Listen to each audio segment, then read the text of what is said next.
Hey, good evening, everyone. This is Ryan Huaymi, aka Massage Nerd, and sorry about the technical delays. We just had to restart Skype, so welcome to the technology world. Hmm. So tonight we have Felicia Brown. So she's a business expert, spa expert, Facebook expert, a social media expert. Did I leave anything out? Oh gosh, I don't know. That's a whole lot of experting you've given me credit for. Yeah. I don't know. I think that's plenty, Ryan. Okay. So tonight we're talking about retail marketing in the spa and the massage field.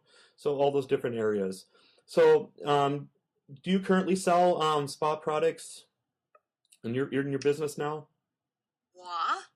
Well, actually, I still have a massage therapy practice, and I do sell some products, although my practice is relatively small compared to the average therapist. I generally have somewhere between 5 and 15 clients a week, 15 being the really high end. And most of my clients are regulars. I don't have a whole lot of brand new people, but I do sell some of the more common products out there for massage therapists, some topical analgesics like Biofreeze, of course, neck wraps and eye pillows, and then some lotions and creams that I use in treatments as well.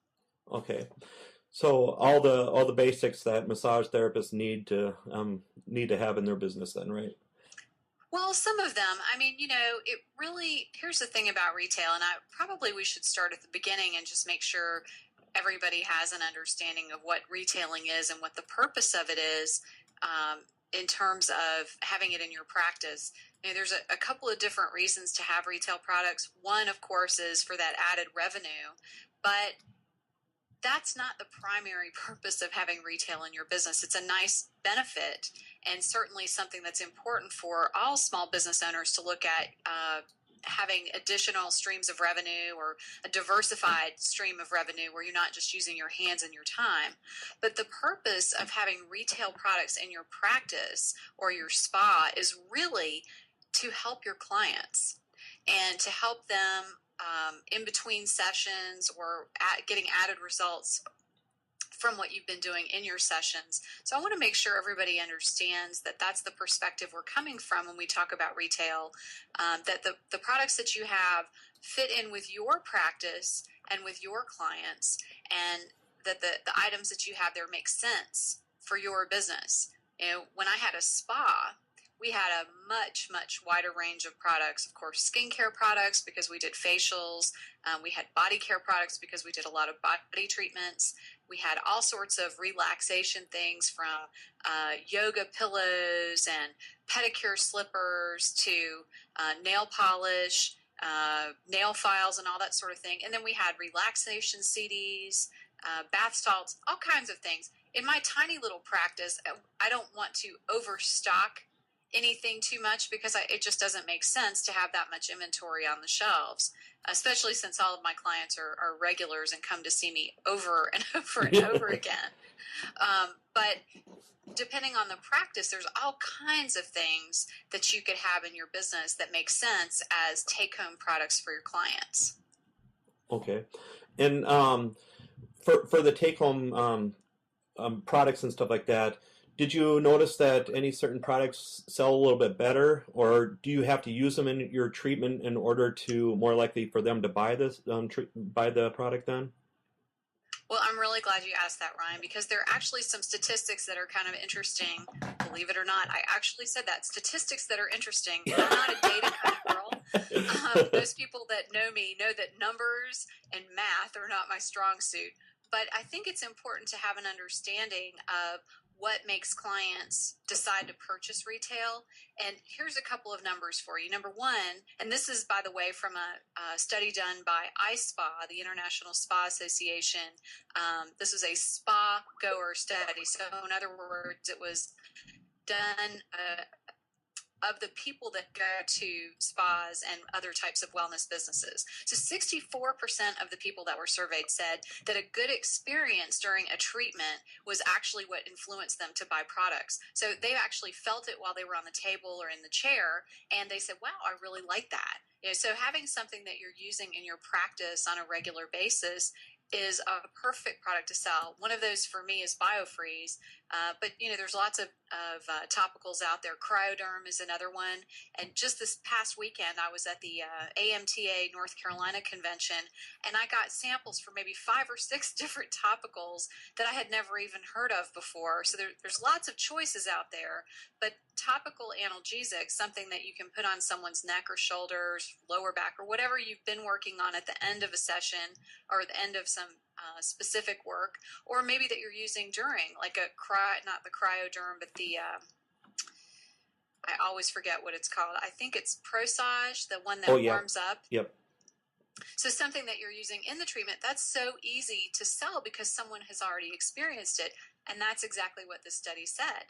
The other big influencing fact in people making retail purchases is that the person who they trust, that is their service provider, whether that's a massage therapist or an esthetician or someone else that's had their hands on them, the recommendations that that person provided 58% of the time is what influenced someone to make a product purchase. So those two things combined, someone experiencing it in an actual treatment or the service provider saying, hey, I think this product could really help you. That's what caused someone to make the purchase. And so that's something we as massage therapists need to understand, is that our clients, they respect our opinion and they're actually looking for us to make recommendations for things that are going to help them. I just taught at that AMTA North Carolina convention that I was talking about. I just taught a class there, soap notes, using soap notes on how to improve client results and profitability. And one of the things we talked about, and I think is very true, is that a lot of massage therapists are really good at asking good questions and documenting what they're doing with the client and really recording how the session went. But they're not always so good about giving recommendations at the end. The plan part, that P of the soap notes. Yep. And part of it's true. There's something, and I've heard it over and over and over again as an instructor, as a spa owner, as a consultant. People say, well, I just feel uncomfortable telling someone that they should come back to see me, or I don't want to recommend a product. I don't want to seem pushy. Well, the thing is that if you go through that soap notes process or your client consultation process, if you don't call it soap notes, properly, and you really understand why it is that the client is there, what their goals are, then there are certain things that are going to make sense. So, for example, if someone comes into you and they say, gosh, I've been having these terrible headaches and I really want to feel better. Well, then that sort of opens the door for you as a massage therapist, body worker, or spa provider, whatever you might happen to be, to provide products that are going to help them with headaches. So something that might come to mind would be peppermint oil. That's something I used personally a lot when I had problems with migraine headaches. It's very easy for me to recommend. I might use it in the treatment, a little bit on the temples or just where the client can smell it, and then set a bottle aside for them at the end, letting them know, hey, I use this product. This is something you can use between appointments at home when you have a headache, giving them some kind of a plan for self-care at home and something that's going to help them see me as a professional. And that's something to keep in mind too. This recommendation, it's not just about selling, it's about showing what you're talking about. In the case of a headache, something else I might recommend would be a neck wrap. I've had a lot of headache problems over the years, and so I have an arsenal of tools that I have tried to make myself feel better, because I can't get a massage every time I have a headache. And one of those things is keeping a neck wrap in my freezer. It's absolutely the best thing I can do to try and knock the edge off that headache or neck ache, even the shoulder tension that might cause the headache. And so having something like that to show a client and to tell them my own personal experience of that product, it really makes a difference. Now, I'll be honest, I don't have neck wraps in the freezer at my office that I put on a client during a massage. My freezer is really small and it just doesn't really make them cold, but I can simulate that a little bit with some Biofreeze and then let them know how I use it at home. Almost every time I recommend the neck wrap to somebody in that way, when I talk about how it helped me, they're like, oh, really? I'll take one. So it's not a hard sell. It's just me explaining how it's helped me and how it's going to help them reach their goals. And that's part of that soap process, giving them a plan. Now, hopefully in there you're telling them when they need to come back for a massage too, but you want to give them something that they can use between those visits in case they can't get in every time that headache flares up.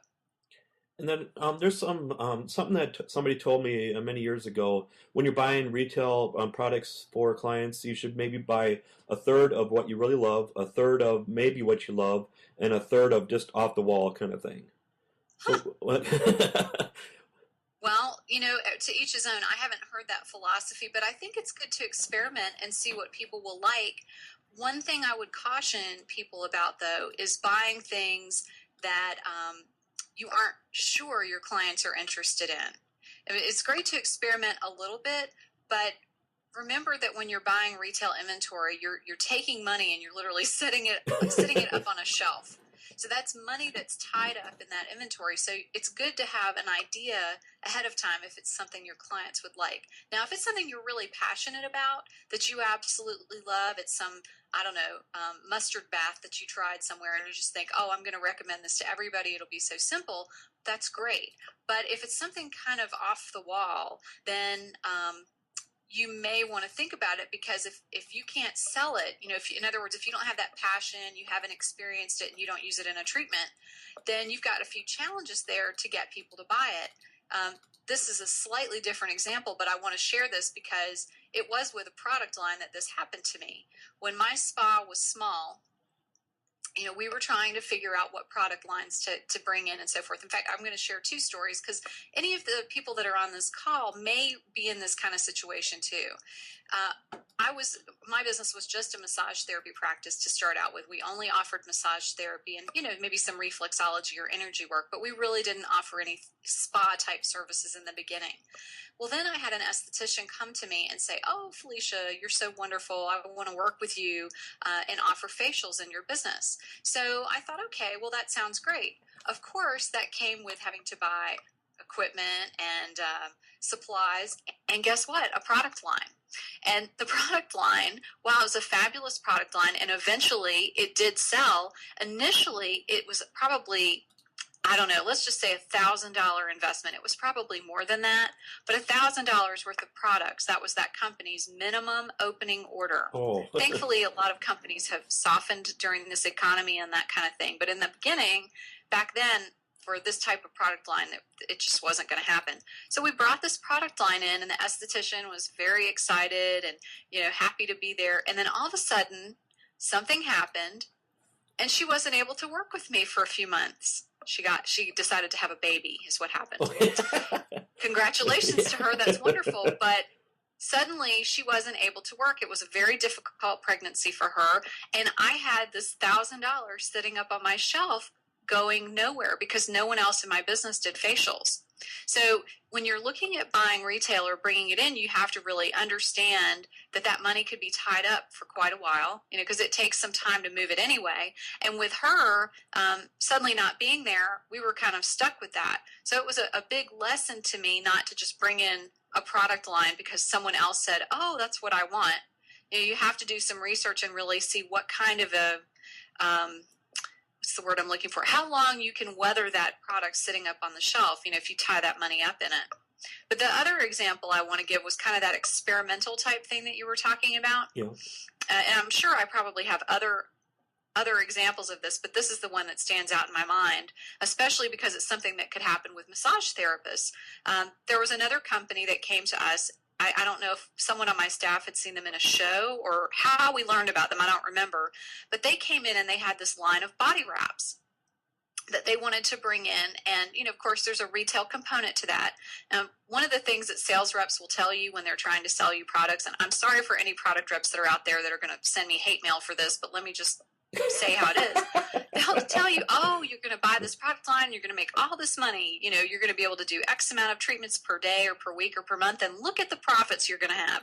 Well, it's not really as easy as that. It takes time to really get any kind of new service or product line moving. And so you have to not get romanticized in the ideas that the sales reps are putting in your head, but rather be realistic about it and say, okay, well, what do we have to do to get this to move?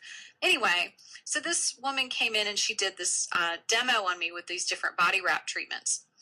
Awesome. They were unbelievable. Okay. I have never felt more relaxed in my entire life than I did with this particular body wrap. But let me tell you why. The reason was because it was very intense. So they put the product on, and I don't know what it had in it, but it would go from hot to cold. I mean, just the product all by itself. And when I mean hot to cold, I mean like burning hot to freezing cold, back and forth, back and forth, back and forth. I actually thought of myself as like a human Eskimo pie on the table. The result of this back and forth hot and cold was that I was basically having convulsions on the table. And when I got done and I got to go rinse the product off and then get some body lotion or whatever put on, I was so incredibly relaxed. Probably I was exhausted from the convulsions. But my staff and I, we thought this was the coolest treatment ever and that the products were amazing. We just loved it. Well, our clients hated it. They did not like this convulsing on the table. They did not like being hot and cold. And they didn't want to buy any products as a result of that. You know, it was a difference in a mindset between us as being service providers saying, wow, this is really intense and different. And our clients going, well, this isn't relaxing at all. So that experimentation, while it can be good, it can also be very risky. So if you're going to try things out, my suggestion is maybe in my case, what I should have done is brought a client in and let them try the service before we brought all the products in. You know, bring in a sample or two of the product line if you can and have your clients take a look at it. Or do a survey of your clients and say, you know, I'm thinking about bringing in some retail products. What would be of the most help to you? Are there any particular product lines or any particular product types that you would feel compelled to buy from me, such as like, let's say, aromatherapy products or the topical analgesics or body lotion. Another great example was a body lotion I bought. They have this whole line of body lotions that you can use for hot stone massage and body treatments and so forth. And it was from out west. Well, is that true? It may not be from out west, but I found it out west. I was in Arizona. Extremely effective with managing dry skin. I absolutely adored it, and my staff did too. The price point, though, of what it was to buy a bottle, let's say a bottle this size, a water bottle size of body lotion was like $27. Our clients weren't having it. Mm-mm. They're like, $27, I'll just get some Vaseline, you know? And so they would skip it, and it sat there on the shelves. Even though we used it in the treatments and we all loved it, it just wasn't something they were willing to pay for at our spa. So, you know, there's a lot of factors that go into it. You really have to understand your clients and what it is that they are interested in and what they're willing to pay for the products that you bring in. And what is the average? There's a long answer. Yeah. What is the average percentage for markup of people usually mark up retail products for? That's a great question, and I'm so glad you asked it. Really, and this is something that I want you guys to take a deep breath. If you aren't familiar with retail, don't feel guilty or bad about this, but this is what you need to look at. Typical retail markup is what we call keystone, or 100%. So if you pay $7 for something wholesale, you need to be marking it up at least to $14. And you have to understand that your cost is not just that $7. Your cost is also in the shipping and handling that comes with getting products sent to you. That's not free. Your cost is also having it sit on the shelf because it's taking up space. You're really literally paying rent on that shelf space somehow or another. It's also looking at if you have employees where you're paying a retail sales commission, and I really hope you are, and it'll help those products sell a lot faster if you do, then you're paying that commission as well. And then there's just the inventory sitting there, you know, tying up your money. So that 100% is really what I consider a minimum. There are some products out there, depending on what they are, that actually you can do a higher markup on. In particular, private label products. Now, I haven't seen as many of these opportunities available for massage therapists as I have for estheticians or spas. But there are some products out there that you can do a private label with, and you have a better opportunity for a higher markup. Why? Well, when you private label something, that means that the company you're buying from doesn't have an expensive ad campaign to promote those products. I don't know who to use as an example. We'll just say Biofreeze as an example. Biofreeze has a big marketing campaign. You see them in all the magazines. They're at lots of trade shows. In fact, I was just reading the most recent issue of Massage Magazine, and I saw a couple of ads and promotions in there for Biofreeze. Specifically, I was just at a conference a couple of weeks ago in Nashville, the Pro Knowledge workshops that the Day Spa Association put on, and Biofreeze had a presence there. So they're spending money to get their name out, the word out about their product. So that has to be made up somewhere. And I think Biofreeze is a great product. I've sold it for years. So I'm not saying anything negative about that. That's just the reality. They have the brand name that your customers are seeking. And the reason people know about it is because of, in part, the advertising that Biofreeze does. So with a private label, you don't have that same marketing budget. They're not trying to promote that product out to the general public. They're only trying to get people in the industry to buy it. And so as a result, their costs are a lot lower in terms of providing that product to you. So if they had, I don't even know if there is such a thing, but let's just pretend for a minute that there was some private label type of topical analgesic similar to Biofreeze. So let's say Biofreeze costs $7 a tube. Well, the private label version of it might cost $4. But because it's the same quality of ingredients, or theoretically the same quality of ingredients, then you could still charge the same price for it. It would just have your company's name on it or your practice's name on it, rather than Biofreeze. So there's some advantages to that because of the potential markup, but the disadvantage might be that no one would buy it because they've never heard of it, and it's not going to send clients into your office looking for it. Like the Biofreeze has the wonderful locator service for businesses that sell Biofreeze, so they're pushing business to you potentially because of that a private label isn't going to have. But there's a potentially higher markup on that. So hopefully that's helpful in understanding what that is. But I want to just encourage people that if you are bringing products in, you're not selling anything for less than that 100% markup, because the investment, the risk, the cost that you have in it, it's all important to understand. And the whole point of selling it in terms of a business part, aside from helping your clients, is for you to make money. And you really have to mark it up that much to make money, I think. Okay. And then with Biofreeze, you know that they don't sell direct to the public. What's the benefit of that then? Well, they don't, in terms of what's the benefit of them not selling directly to the public?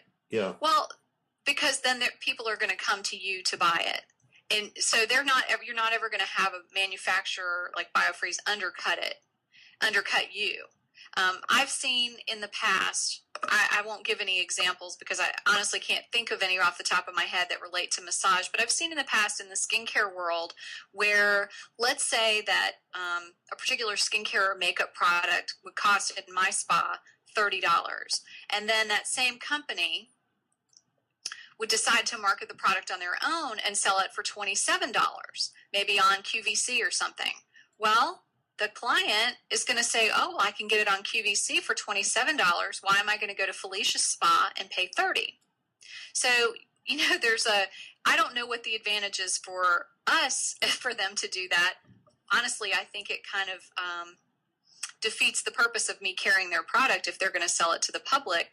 But in some cases, if it's just a special offer and maybe like an initial thing, and then they're going to send that product out to the spas and practices out there, maybe it's okay. But I think in general, that's probably not what you want. So I tend to look for products, particularly when I had my spa, that you could only get in a spa. You couldn't go to a drugstore and get it. You couldn't go online and buy it off that company's website. You couldn't get it at Ulta or someplace like that. You had to come into a spa. And that's a little bit trickier now. I've seen all kinds of products on eBay and at Ulta that I never would have expected to see online or in other venues. And that's part of the reason that a lot of spas and skincare practices have gone the route of the private label, because they want to have a little more control over what's being sold. But with a company like Biofreeze or someone else that makes their products available to the public, you have to, well, Biofreeze doesn't, but a company that does, you have to really think about it and see if it makes sense. I mean, if you can go to Whole Foods and get the same product for less, or just to be able to get it, then it may not be worth it to have it in your business. You have to really weigh these things. Sorry, I have a tickle on my nose. No. We've got terrible pollen here. In the South where I am, it's like there's dogwood petals everywhere that look like snow, and then there's yellow pollen on everything besides that. We had snow up here again today, so. Oh my! Well, I'll take the dogwood petals that look like snow over that. Yeah. And companies, not to single out Biofreeze and stuff, but do those kind of companies that are selling direct to the therapist, do they recommend a certain amount that you should be charging, or you should not go below a certain amount of charging to, or? Usually they'll have a manufacturer's suggested retail price, MSRP. Okay. Even if you were to order something from, like Biofreeze has a lot of distributors that you can buy through. Universal Companies is one, Massage Warehouse is another. And typically in their catalogs, they'll show you what the recommended retail price is and then what your wholesale price is.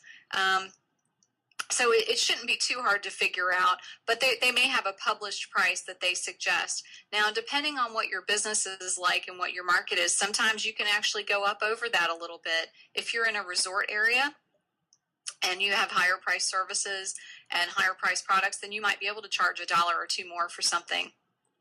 It just really depends. And, when people are on vacation, they think a lot less about spending more money on something if it's what they want.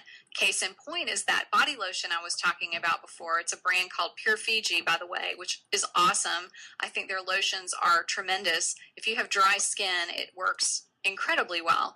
But I bought it in a resort. I was at a spa in Arizona. And I didn't think anything about paying the $26. I just wanted the lotion because I had tried it in their spa and it really smelled good, made my skin feel good. But as I said, once I got home, the people in my market in Greensboro, North Carolina, well, this is not a resort. So people didn't like that $26 price tag or whatever it was. It was just a little bit too high. And so we ended up not continuing to carry it over the long haul because people just wouldn't buy it. But out in Arizona where people are spending, I don't know, I think that resort, it was something like $600 a night to stay in that particular spa. Who's going to think anything about $26 for lotion when you just spent $600? That's if you can afford that $26 lotion isn't going to matter to you. Do you know what I mean? Yeah. So you have to kind of understand your market and your clientele. And that's, I want everybody to, when you're looking at products that you're interested in, think about that. Think about who your clients are and what it is that they want. This is something I tell all of my coaching clients is when you're thinking about the services you offer, the products you carry, or the marketing that you're going to do to try and get people in for those products or services, you have to think about what your clients' needs are. What is it that they want? What goals are they trying to achieve? Or what problems are they trying to solve? If you have people that are athletic, a lot of pain or injury, they're really trying to improve their performance, that kind of thing, then there may be a specific line of products that makes more sense for you to have. But instead of those people, if you work primarily with, let's say, teenagers, you have a very young population as your clientele, they may not need the pain relief type stuff so much. They might be looking for things that are trendy or cool. So understanding who those people are that are coming in, my clients, by and large, are people that they're there for relaxation. They have some aches and pains. They're somewhat conservative in terms of what their adventurousness is. They're not likely to want to try anything too crazy, but a neck wrap, some Biofreeze, maybe a CD, sure, that's something that they can handle. But you get something too out there, and if I had I don't know, Zen meditation balls or something, they probably think that was kind of weird. At least some of them would, and it wouldn't be a big seller for me. So even though I really like it, it doesn't fit their needs. You see what I mean? Yep. And what was really frustrating? So yeah. So go ahead. Sorry. Yeah. No, I was gonna say that's what you really have to look at if you want to be successful with these retail products. And what was really frustrating, one of my first massage jobs, I worked in a spa, and they really pushed even the massage therapist to sell a lot of retail products. But it didn't seem like there was a lot to offer. And especially me being a male, I'm not into makeup because they had tons of makeup and hair care products. You aren't? Brian. Yeah. I'm so shocked. You look like such a makeup guy. Yeah, I know. So how would you go about recommending therapists to do that then? Well, I understand that people sometimes get frustrated when they feel pressured to sell. And I want to just take a minute and give you an owner's perspective. I want you to think about what I was telling you about the product line. This skincare product line that I brought in that cost me about, I don't know, $1,000, it probably amounted to about 25 boxes of little jars and tubes and creams and things sitting on the shelf. $1,000. And every day as I walked past that shelf and saw that $1,000 sitting up there, I felt like I was going to have a stroke. It's a lot of money, literally, and it's not moving. And all I could think of was all the things I could have done as a business owner with that $1,000. It just pained me greatly every time I looked at it. And there were some back bar products too. Back bar meaning what was in the treatment room. That also wasn't getting used. The person wasn't there doing facials. So it was a double-edged sword, I guess, products in two places not making me money. Well, that every product line that you add, every group of products just adds to that investment in your inventory. And as an owner, when things aren't selling, you just feel stressed out, frustrated, upset, all kinds of things, angry, and scared. And a lot of times I think that employees, I know this was true with mine and many other employees I've talked to over the years, they don't really necessarily understand how much stress and pressure the owner is under. So when the owner says, hey, I really need you to sell these neck wraps, the massage therapist's like, yeah, sure, whatever, and doesn't give it another thought. But what the owner's really thinking is, please sell these neck wraps so we can pay rent this month. Or I can, make payroll, or I can get a paycheck, or whatever. So selling retail is a vital part of having a successful business. It's really a huge supplement to the money that comes in for services. And unlike the money for services, the owner doesn't have to pay payroll taxes on what they pay the therapist. Well, they do on the commission, but it actually has a higher profit margin for them. So it's important for the health of the business to sell retail. It really makes a big difference. Why does that matter? Because it gives those people who work in the spa or the clinic a job. And sometimes I think that employees forget this. I'm sure I forgot it when I was an employee or when I was working in a place like that. I didn't grasp the concept, but the business being healthy and being profitable and able to pay its bills provides you with a place to work. It provides you with a steady paycheck. It may not be as big of a check as you like, but it gives you a place to practice your art. So anything that you can do as a member of the team to help that business survive, especially right now where things are so up and down in so many places, it's really important that you understand the relevance of it. The owner's not just saying sell this so that they can pocket lots of cash. Maybe there are a few out there that are, but most of the owners that I talk to, particularly in smaller mom and pop shops, they're just trying to survive. They want to be able to continue to provide people with a job and provide a place in their community for people to come. They don't want to go through bankruptcy or having to close the business down or sell it off in an auction. They want to be able to make their bills. So contributing to that as an employee is something that I think is very important, just like it's important for all of us to be a part of the client marketing and retention process. So that's kind of my soapbox before I get into your question, Ryan. But I have to say that because I think it's something that's really misunderstood. And I've heard so many people complain about, oh, I don't want to do such and such because my boss just wants to make money. Well, that's okay. That's why they get into business. And, I think they deserve to make money if they're going to take on the risk to have one. But if you don't have products to sell as a massage therapist, then it can be challenging. So one thing you could do would be to look for some products that you would feel good about selling. Think about what would benefit your clients. Do a little research. Read some trade magazines. There are all kinds of products in Massage Magazine that I just read yesterday. I'm sure Massage Therapy Journal and Massage and Body Work. Of course, they have ads and all kinds of product spotlights in there. I haven't read this month's yet, but take a look at those and see what you think would be of benefit to your clients. Talk to your boss about it. Let them know what you think you could sell. That doesn't mean they're going to rush out and buy it, but if you help them to see what you would feel comfortable selling or what your clients are asking for, then you're going to be better off are more likely to be able to sell retail. But the other part of it is maybe getting some education about what is there. There may be products that are there that you just don't realize you could sell. Within a skincare line, there's probably some type of a hand lotion or a foot cream or even a sunscreen. That's the kind of thing that practically everybody can recommend. It doesn't take an esthetician to do that, because we are all seeing the skin of our clients. We're all seeing them go out in the sun and come in with a little sunburn on their neck from not putting sunscreen on, or we see that they have hands that are dry. Maybe there's some cuticle oil that you could recommend because you notice their nails are brittle. So be creative and learn about the things that you do have available and how you could recommend that. And, that might take a little bit of work on your part as an individual massage therapist, but be willing to make the investment. I mean, it's not just for the sake of the business making money.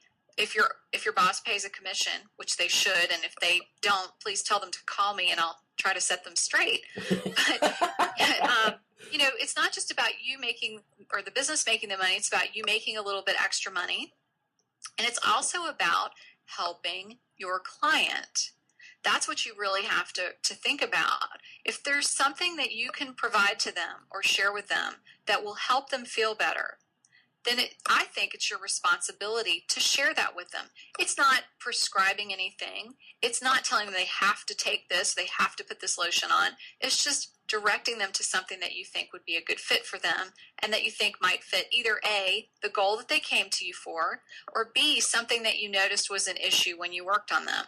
I had a client a couple of years ago that I've been seeing for a long time. And she's kind of a breeze in and breeze out kind of person. I've sold her some retail over the years, but she's kind of like I said, she's kind of breeze in and breeze out. And I was working on her one day, and her hands were so incredibly dry. It was the first time I'd ever felt them that way. And so I got some of the hand lotion that I sell, and I put it on her hands, and I just said, this is going to make a difference. I just noticed your hands are really dry, much drier than usual. Well, she took a bottle of it home with her that day because she could really feel the difference. There's that using it in a service kind of thing and me recommending it. Yeah. But it was something that I picked up on. So there are things that you as a therapist or a service provider might notice too. The dry heels, do you have some kind of foot cream that you can give them? The cracked nails, the dry skin, the sunburn. Be creative and look around. And if you're not sure what the products do or what's good for it, then see if you can't find a way to get educated about it, whether that's asking your boss for them to educate you, or you team up with someone else on the service provider team that has a better product knowledge than you, or maybe you see if there's a trainer with the product line that can come in and do a little clinic for you, some product knowledge training, not just for you personally, but maybe for the whole staff, so that everybody's got a better feel and understanding of what the products are. So when you take a little bit of time and use some creativity, I think you probably can find products out there. But if you look out there and there's like 5,000 products and you don't know anything about them, no one's taken the time to explain them or help guide you through them, then it can be overwhelming, and you almost feel like, well, why should I even try? I don't even know where to start. Yeah. So that's how I would approach it. Okay, great.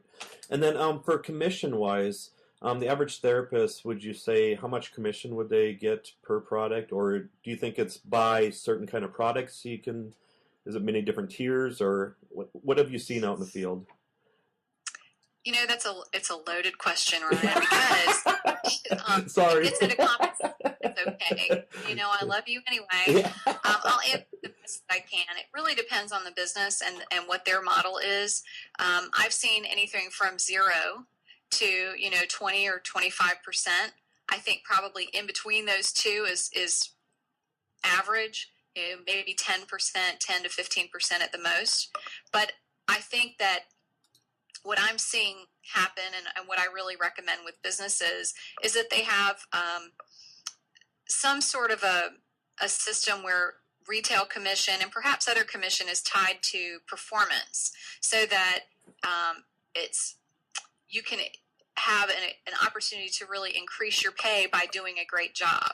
So as an example, and I see this more with skincare than massage, so it may not be applicable to the massage setting, but let's say that you're doing a really good job of retaining clients. Well, if you're, I don't know what the right numbers would be, but let's say that you have some providers in the business that are retaining 20% of their clients and other providers that are retaining 50% of their clients, and maybe some others that are really amazing and are retaining 70% of their clients.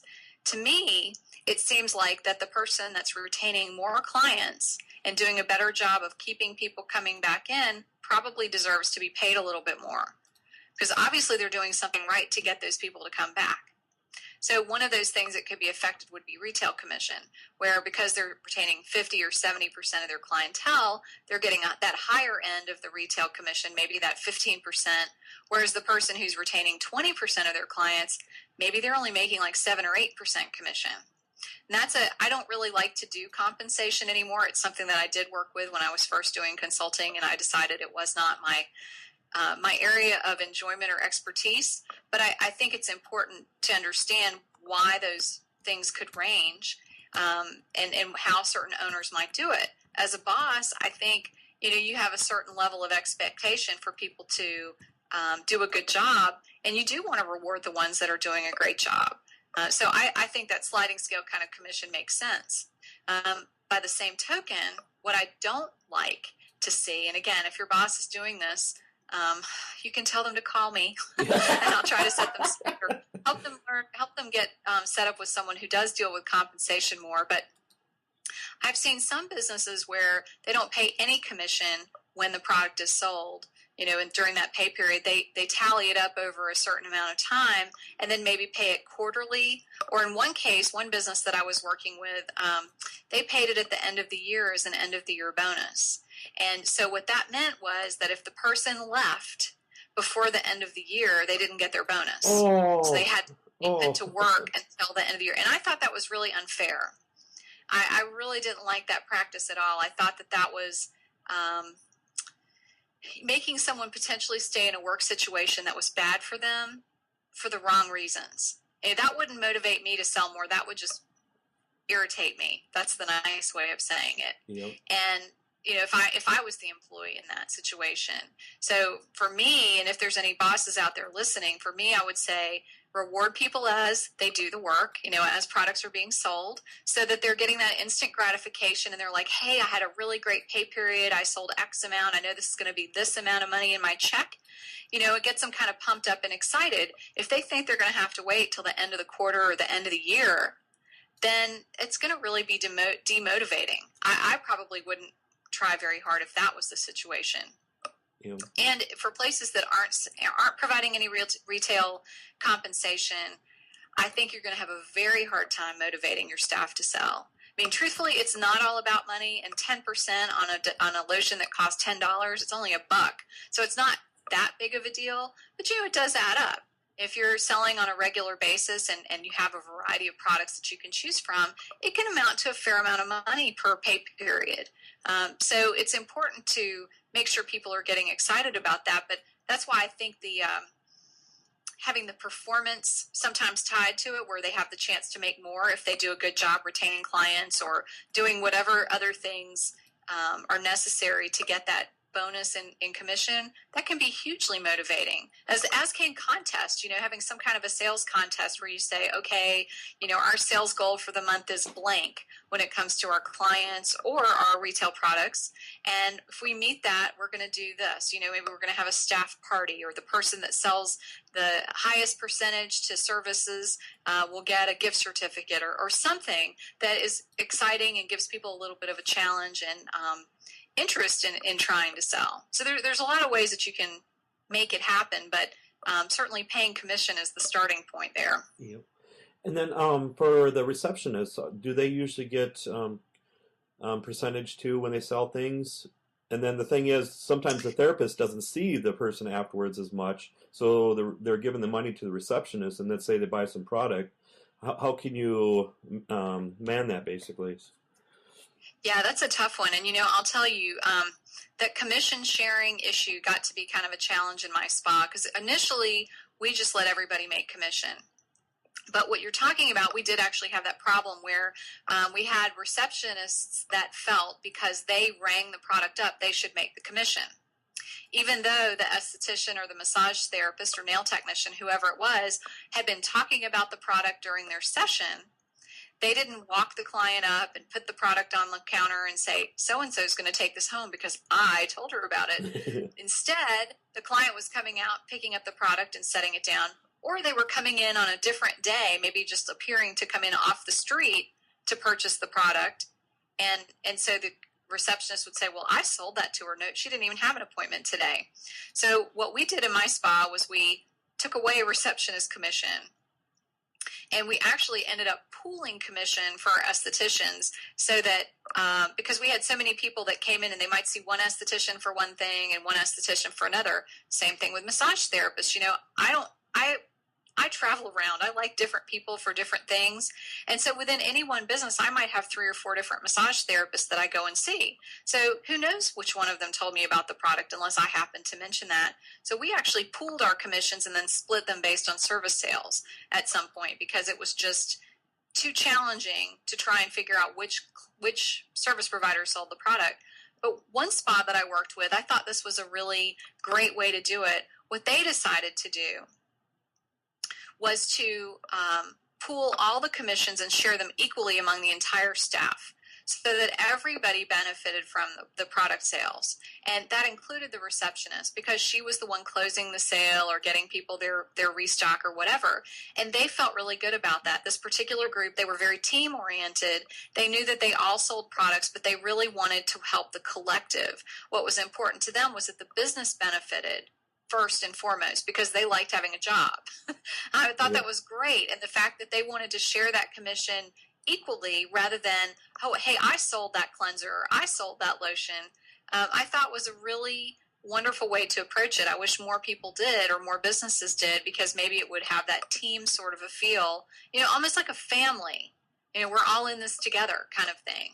And I thought that was a really nice way to do it. But if you have a situation like that with a receptionist that you're not sure, the smartest thing you can do if you've recommended a product is to walk the client up and give them the product right there in front of the receptionist so that they know, or to set the product on the counter for the receptionist to see and to make notes in the client file. I recommended blah, blah, blah. Then if there's a dispute, you can talk to your boss about it and say, we talked about this in the client session. The soap notes, here we go. So here's what I recommended for part of their plan. And then you can show that to the boss and say, I recommended this, and the receptionist rang it up. Then you can kind of show the path that should have gone on and have a little bit of monitoring about that. But unfortunately, in some cases, it's going to get missed, and some companies are just not going to worry about sorting it out the ways I'm talking about. So you just have to grin and bear it sometimes.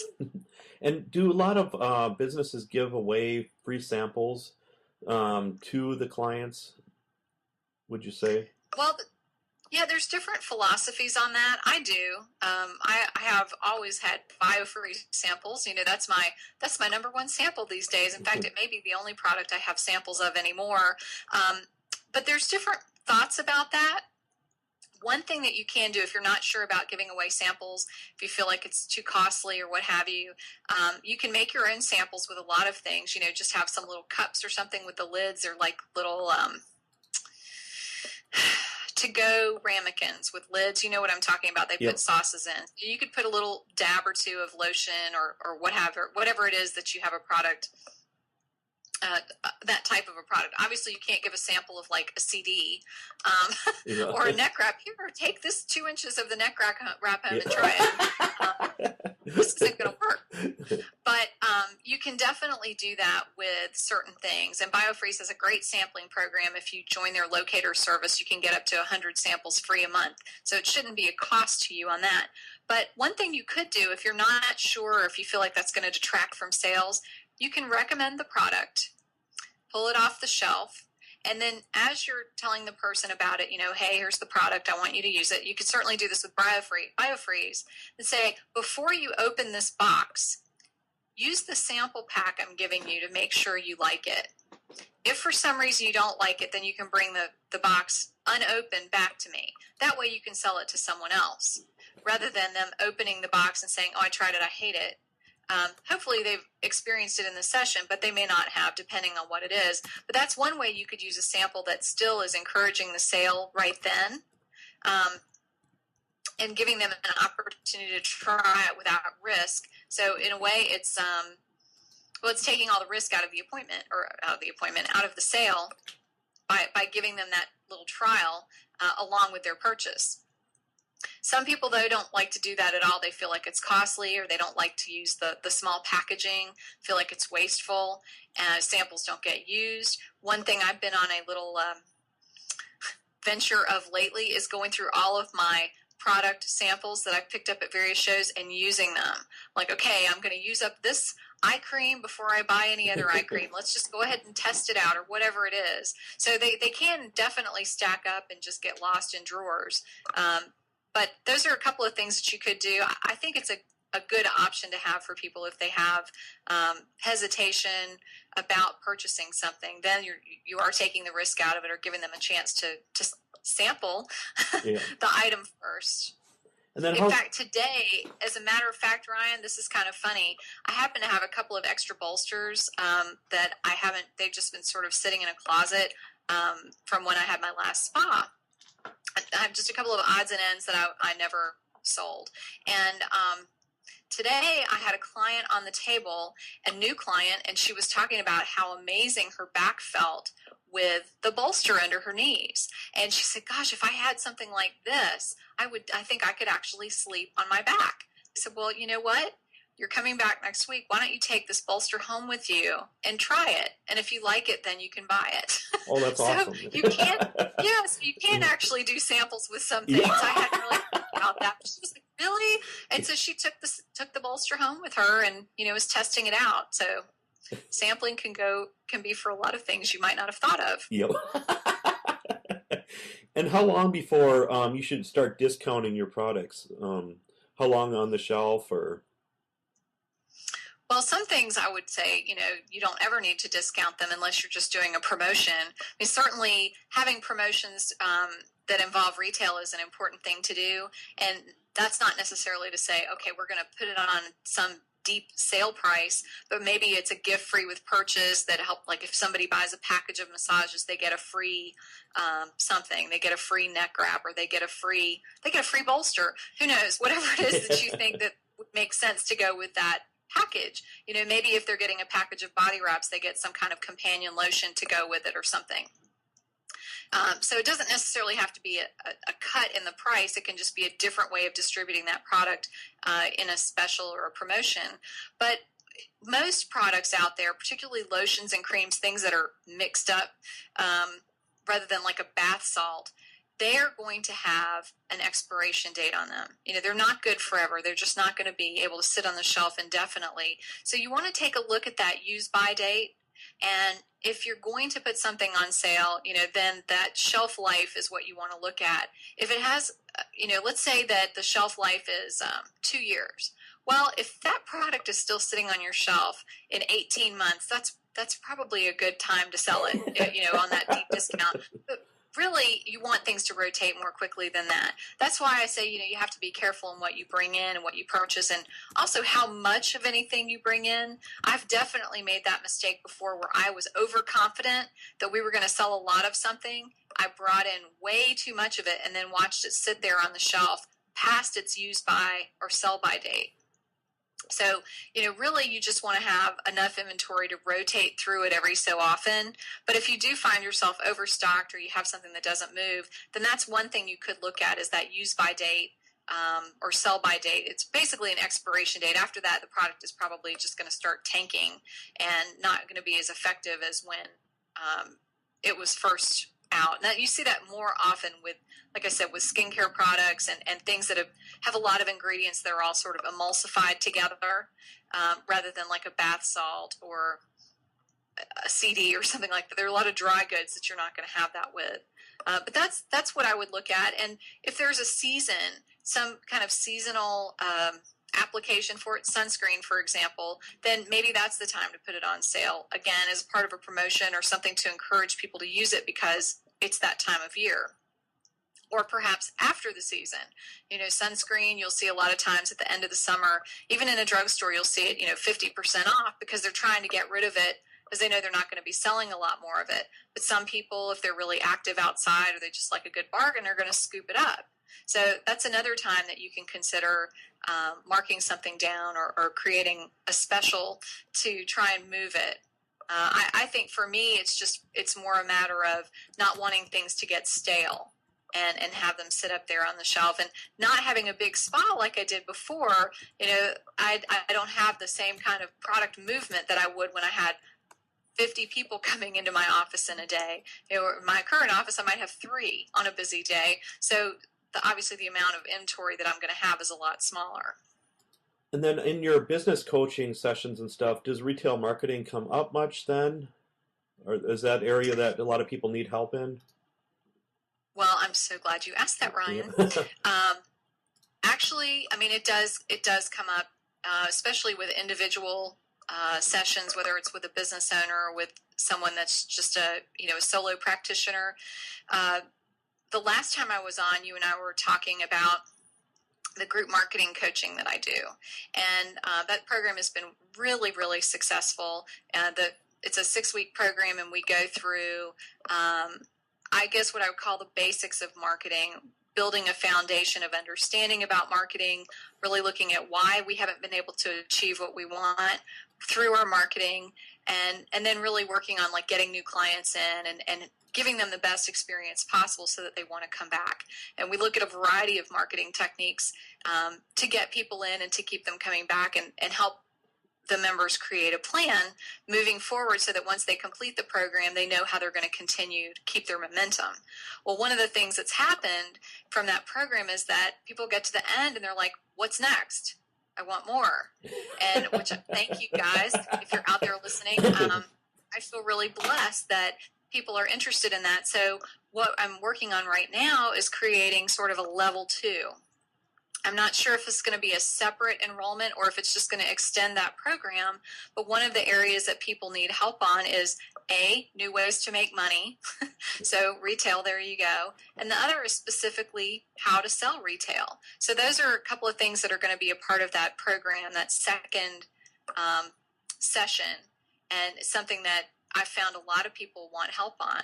And even in the soap notes class that I was teaching the other day, as I was mentioning, that retail issue came up. People are like, oh, well, I feel kind of funny, or I'm not really sure how to sell retail. I feel sort of awkward about it. And I think that's very common. We didn't talk about retail at all when I was in massage school back in the dark ages. And it was literally not discussed. And I've actually heard people in my area say that they've had instructors tell them that selling retail was not allowed because it was prescribing. I'm thinking, well, what are you talking about? Well, yeah. So they said the same thing about you can't tell a client when they need to come back for a massage because that's prescribing. I'm thinking, but it's what you do. Of course you can tell them when they need to, when you think it would be a good idea for them to come back. It's what you do. It's within your scope of practice. It's not like you're saying, well, you need to go run 5 miles tomorrow. That's not in your scope of practice unless perhaps you're a personal trainer, or an athletic trainer or something. But that retail, feeling comfortable with selling retail and just recommending in general is a place a lot of people in our profession get stuck. Like I said, that P, the plan part of soap notes, is where I think a lot of massage therapists and body workers fail. And I don't mean that as a judgment. It's just what I've observed over the years and what I've heard from people. So many times, and like I said, I've seen it with retail, but I've seen many therapists say to their clients, okay, well, you just call me when you think you want to come back. Yeah. And they let them walk out the door, and they don't ever bother to say, well, it would be great if you came back in 4 weeks, or the norm for getting a massage is this often, or for the goals that you have that you set today at the beginning of our session, I think it would be best if you came back in 2 weeks. Some kind of a recommendation. They just feel very nervous about it. And so the retail is a part of that, that problem where people feel nervous about recommending retail. But I think it's part of a larger problem of not understanding the detriment that you're causing to the client by not creating a plan for them or giving them recommendations. So that's part of what we're going to be going over in the series 2 or session 2 of the group marketing coaching. But we cover some of that in the first session, but not specific about retail. And how often do you host your are you going to continue more with the group coaching sessions then, or individual, or? Well, I think I told you, Ryan, the reason I decided to do the group marketing coaching sessions is because I heard so many people saying, gosh, Felicia, I think you can help me and I really want to work with you, but I just can't afford it right now. And, my prices for individual coaching are what they need to be. I really couldn't lower them anymore for my own business reasons. Just like I wouldn't ask you to cut your massage prices in half. If you can't afford that, what your price is what it needs to be, most likely. So what I decided to do was to come up with this group coaching option because I really could give people a price break. And so it's really affordable. But what has happened has been awesome is that people have thrived in that group environment. I've kept the groups small. Originally, I thought we'd maybe have up to 15 people in them, but 10 is actually the limit that I've decided to place on it because that's just a perfect size. Somewhere between 6 and 10 people. It gives a great friendly, supportive, even perhaps loving environment where the group members can really learn from each other and be supportive of one another. Together, we all learn a lot more from the different stories and questions that each other has. And so it's just been a fantastic experience. So typically, I'm offering 2 groups a month. I actually have a group starting next week on Tuesday evening. It's at 7 p.m. Eastern Time. And the reason I only did one this month is because I started a social media coaching program last week. I have 2 groups that started with that last week. So a lot of people want the help with the social media, and maybe they didn't feel like they needed the group coaching or they just wanted to focus in on that. Probably what will happen is that it'll end up being something you can only take if you've done the group marketing coaching, because there's such a foundation that's set with that initial 6-week program that then you're going to be more prepared for anything else that I share. And it's nice for people to have that understanding first. But anyway, to go back, so there's the group starting next Tuesday. That's at 7 o'clock Eastern. The groups are simulcast, meaning that it's a conference call and webcast. So you can listen online, but if you want to actually be a part of the call and conversation, which is what we prefer, then it's just a telephone call, and it's a big conference line. We set up every call the same way where everybody has a chance to share in the beginning. So first week, we obviously do an introduction of everyone. Then from that point on, we'll maybe share, okay, what's been going well this week, or where have you had challenges, that type of thing.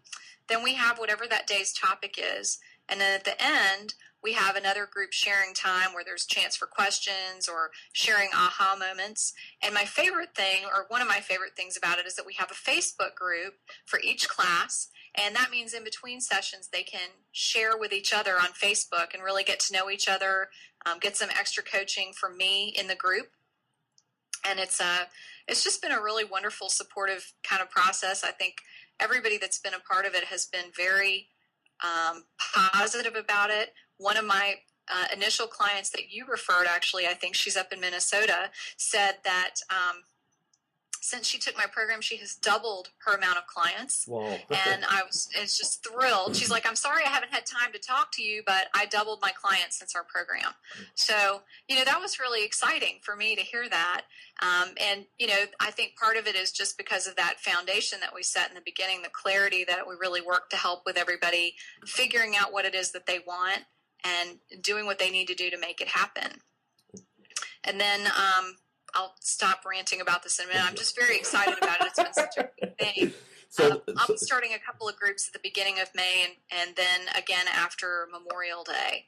I should say after the American Massage Conference, because that's going to take a bit of my time.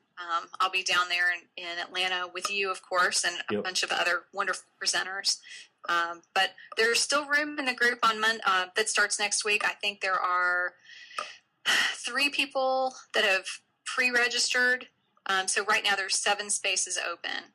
And I've had a couple of other people that have mentioned interest, but they haven't committed yet. So you could beat them out. Yep. And just by registering for that. But I'd love to have people in it, whether it's this group or a future group. It's a great program, and it's been really successful. So the best way to get a hold of you is how then? Well, the best way to learn about the program is to go to my website, which is spalutions.com. That's www.spalutions.com. There's information about the group coaching program right there on the home page, or you can go to the coaching page itself, which is the same website, spalutions.com/group coaching.html. You can learn about it there. It'll answer a lot of your questions. There's testimonials on there from a number of the people that have taken the program, as well as the registration links. You can do the initial upfront payment. The early bird special, it's only $159 for the 6-week program. This is the last time it's going to be that price. It's going to be going up when the program goes into May. That early bird registration will probably go to $199. So if that $159 price is appealing, register now. And there's also a split payment option. If for some reason you just don't have $159, then you can do a $59 payment, and you'll be billed again in 30 and 60 days for that, for the program. So check those out. But if you just have a question, or you need more information about that, or what I'm teaching about in Atlanta, which is social media, by the way, or anything else, maybe you want to set up an initial phone call to just talk and ask some questions, see what makes the most sense for your business, then the best thing to do is to email me, which is Felicia, that's Felicia, at Spalutions, SPALUTIONS.com. And I promise I'll get back in touch. It may take me a day, but I do try to answer my emails within 24 hours at the most. Okay, awesome. So it's been a huge pleasure to talk to you again tonight. And again, you filled up my brain. So wonderful. It wasn't full before? Yeah. Hey, before I forget, Ryan, one thing I do want to mention to people, if you are going to be at the American Massage Conference, I just added an incentive or bonus for anybody that decides to take my social media class. It's smart marketing with social media, and we'll just be talking about how to market your practice effectively with social media. If you sign up for that, the registration is $40, but I've added a bonus that you can save $40 with any group or individual coaching program, or on any of my home study products, by signing up for the class in Atlanta. So when you come to the class in Atlanta, then you'll get a $40 gift certificate to use towards any of my, like I said, any of my packages, whether it's one-on-one coaching, the coaching program, or any of my home study courses. And so I hope that if anybody's planning on coming to Atlanta, that they'll take advantage of that. And if not, just come see me and say hi. I'm sure I will be out and about at all the different events. And of course, looking forward to seeing you there, Ryan. Yep, you too. And just make sure you try out Felicia with the business coaching, because it's, she's the best in the business, okay? I will say it right here. So you are. Well, Yeah. Thank you. Yeah. Here's the thing. I am passionate about helping people in our profession. It's really important to me to help people succeed. It's what I love doing more than anything. Maybe I love massage about as much, but when I can help someone do what they love, to be able to be successful at the art that they've trained in, that's something that's coming from their heart that they're wanting to give to the world, that makes me so happy. And so that's where my coaching comes from. Yes, I have this business and marketing experience, but truthfully, the biggest part that motivates me there is just the passion to help people succeed. And I think if you talk to anybody that's been in my program, they'll say that that's really that's what the program's all about. It's about helping people to do what they love, and we have a lot of fun. It's a really good program. It's been such a blessing. I'm so glad that I've added that, because it's made it more accessible to more people. So please check it out, and if you have questions about it, let me know. And Ryan, thanks for your kind words. I really appreciate that endorsement and your referrals, of course. Yep, and again, you can put that plaster that on your website too. So I highly recommend you. Yep. I will. Okay. I will, definitely. We'll put a big Massage Nerd logo right next to it. Yep. Endorsed by the Massage Nerd. Yep. You it's up there. As soon as I can work on it. Okay. Okay. Thanks everybody. Thanks Felicia. Thanks everyone. Have a great night. Thanks for staying up for me. Thanks. Good night. Bye. Bye.